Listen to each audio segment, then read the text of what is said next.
جو اللہ تعالیٰ کے کاموں میں لگ جاتا ہے، اللہ تعالیٰ اس کے کاموں میں لگ جاتا ہے۔ مومن کو اتنا علم کافی ہے کہ وہ اللہ تعالیٰ سے ڈرتا ہے۔ کم کھانا صحت، کم بولنا حکمت، اور کم سونا عبادت میں شامل ہے۔ علم ایک ایسا پودا ہے جسے دل و دماغ کی سرزمین میں لگانے سے عقل کے پھل اگتے ہیں۔ عالم کا آرام کرنا جاہل کی عبادت سے بہتر ہے۔ اے مسلمانوں، تمہارے لیے رسول خدا کی ذات گرامی ایک عمدہ نمونہ ہے۔ جو شخص بھی کوئی عمل کرتا ہے، اس کا ذمہ دار وہ خود ہے۔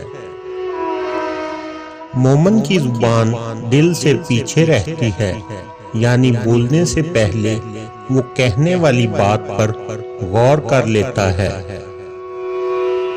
بحران کے وقت کردار بنایا نہیں جاتا، بلکہ وہ خود بخود جنم لیتا ہے۔ مشورہ لینا بری بات نہیں، لیکن کسی مشورے پر غور و فکر کے بغیر عمل کرنا بری بات ہے۔ یہ درست ہے کہ ایک مشین 50 انسانوں جتنا کام کر سکتی ہے، لیکن ہزاروں مشینیں بھی ایک غیر معمولی انسان جتنا کام نہیں کر سکتی۔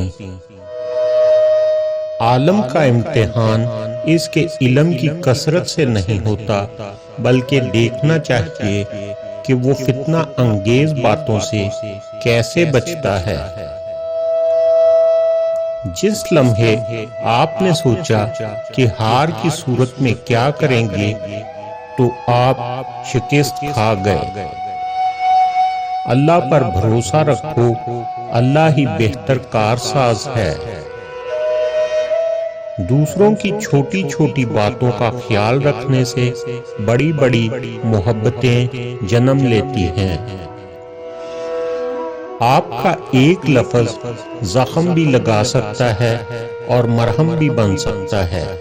اختیار آپ کے پاس ہے۔ زندگی کا ہم پر کتنا بڑا احسان ہے کہ وہ ہم سے صرف ایک بار روٹتی ہے۔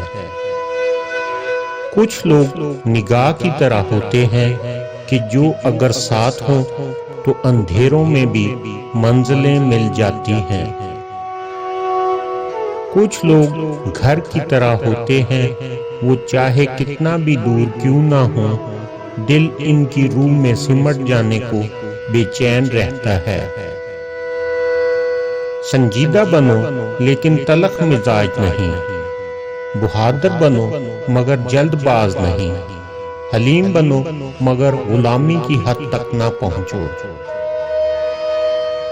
پیار ایک ایسا ہتھیار ہے جس کے آگے ہر دیوار ٹکڑے ہو جاتی ہے۔